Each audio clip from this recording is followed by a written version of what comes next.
Today, we're going to be doing some delicious dairy-free substitutes. We did some dairy-free substitutes last year, and you guys absolutely love them, so I wanted to add to our collection. I'm really excited, and while there are so many great things to buy now, it is still really nice to make your own things or to just at least know how to make them. Maybe you can't find something in the store. Maybe this week your store had it, the next week it didn't. Maybe you have a snowstorm and you don't feel like going out to buy it, but hey, you have cashews or tofu, so what can we turn it into? So I'm really excited. As always, the full written out recipes are on plantfullybasedblog.com. There's links in the description box down below. I write out the ingredients down below, and I link anything you may need down below. So check out the description box. It has everything. And let's make some dairy substitutes. We are starting off with vegan buttermilk, which is so easy. You only need 2 ingredients. First, you need some sort of an acid. I like using apple cider vinegar because I usually have it in the house, but you can use lemon juice, you can use white vinegar, and then we need a non-dairy milk. I like using Ripple, but you can use any one that you like. Just know that higher protein non-dairy milks like soy, Ripple, etc. will curdle better because they have a higher protein content, but you could still do it with an almond milk or an oat milk. So now you'll just set this to the side for 5 minutes to curdle. And while it curdles, I wanted to show you some recipes I use it in my cookbook, Plentiful. So we use it in pancakes, we use it in biscuits, I use it in salad dressing. There's a lot of ways to use vegan buttermilk. And after it's done curdling, it will look like this. And this is exactly what we want.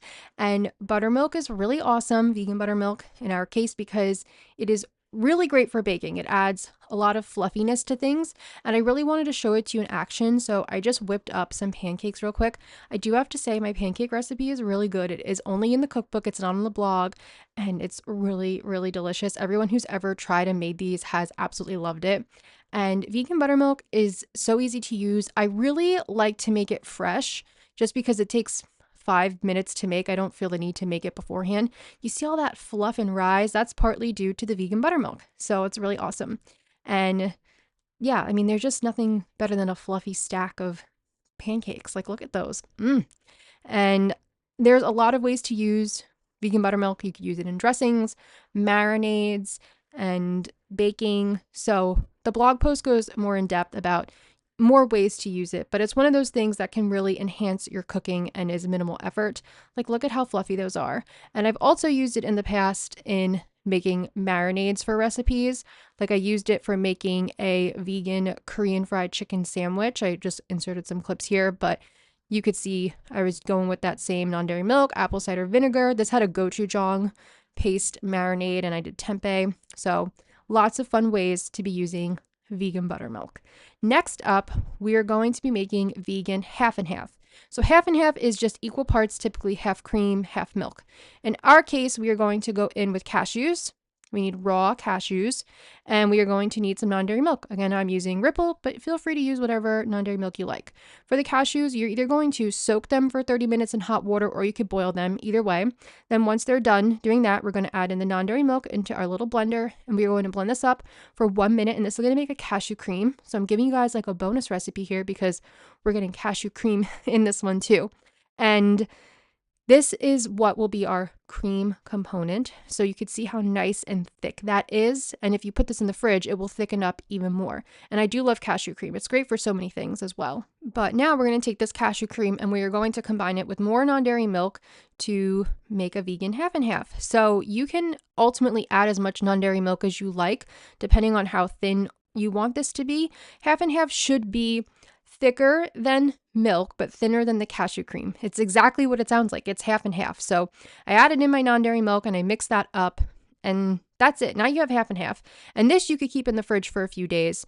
And it's really great to make coffee creamer with. You make it with pasta sauces. So you could see that consistency right there. Like I said, it's thicker. You could see it, how it's holding on to the spoon like that. That's exactly what you want. But it's not so heavy either that it's not budging from the spoon. So it's just that in-between thing that is there. So I was comparing it for you guys to regular non-dairy milk, how quick that moves off the spoon. So I thought it would be fun to take the vegan half and half and do something with it, of course. So let's turn it into some coffee creamer. You could also use this like in lattes and stuff. So we're going to take some of that vegan half and half. We're going to mix in some agave and vanilla. And this is a super simple coffee creamer. You could go crazy with the flavors here, but I just wanted to keep it simple and fun. Oh, and I added in a pinch of salt, and this was so delicious. I was like licking it off the spoon. And we'll pour it into some coffee, and it's so good. It's fun. It's easy. You know exactly what's in there. You could play around with the flavors. Delicious.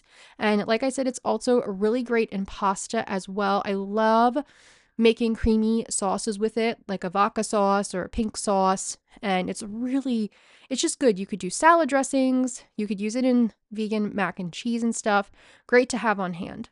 And for our final recipe, we're going to be making something fun. I think it's fun. We're going to make edamame milk. Now, you need simple ingredients: shelled, unsalted edamame. You can find this in the frozen section. You're going to boil this for 30 minutes. Cover the edamame with a nice amount of water. So just bring it to a boil on high and then just let it cook. And if you need to add in more water, add in more water. Just make sure they are unsalted so that way you don't end up with salty edamame milk. And I was so happy with how this came out. So the process for making it is really similar to like a nut milk. We're going to add it into the blender, and we're going to add in water. And as you add in the water, you may see some edamame skins floating around. So I will take a slotted spoon and just try to scoop some of them out. They're not doing any damage by leaving them in there, but they're extra. There's something extra for the blender to get out. So I just try to do a few spoonfuls. And as you agitate the water, they just float right to the top. So they're pretty easy to scoop out. And then you'll just blend this for 1 minute, and you're going to end up with the most beautiful looking non-dairy milk. It is this gorgeous light pale green color. And honestly, it tastes so good. I was really surprised because I thought it was going to be too beany, and there is a subtle beaniness to it, but it's delicious. So we're going to do 3 strains here, 2 times with the sieve and then once with cheesecloth, so we can get out some of that edamame pulp. And if you know me, there's just spilling that happens. It happens sometimes. It's okay. We're cooking. We got to get messy. So I did 2 times with the sieve, and then I saved the last time for the cheesecloth to get out anything extra. And you can leave this unsweetened. I have left it unsweetened, and I use it to make a vegan queso with, or you can sweeten it. I'll show you that in a minute. But either way, it's really fun, and it's a high protein non-dairy milk, and it's so much easier to make than soy milk because soy milk is a bit more of a process, and it's really good. Like, I just was surprised. I kind of thought to make it because I was going to make pea protein milk, and then I didn't want to make pea protein milk because that seemed really involved. And I was like, let's just try edamame milk. And it was really good. And I'm really happy that I made it. So I just poured it into my glass jar, and then you'll store it in the fridge. And I always find that storing it in the fridge helps because it thickens it. I mean, you have to store it in the fridge, but storing it in the fridge before you enjoy it helps because it helps to thicken and cool it. To make the sweetened version, we're just going to add in agave and vanilla extract. As you can see, I'm a very simple person, creature of habit, and mix that together. And that's it.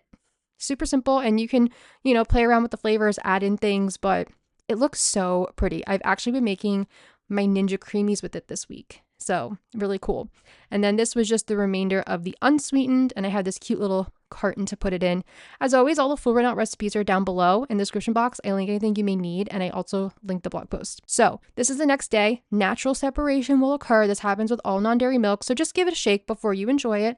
And then I figured let's put it into the Ninja Creamy, make something fun. I wanted you guys to really see all of these in action in some capacity. So I'm making a chocolate Ninja Creamy, and I'm just mixing that up, and then we have to do the whole thing of putting it in the freezer for like at least 8 to 10 hours. And then later that night, this was it frozen, and then I do the light ice cream, and it was really good. And trust me, if you didn't know that I used edamame milk, you wouldn't know what was in here. It tasted so good, so delicious. So I hope these recipes helped you out. I have more vegan dairy substitutes if you need them.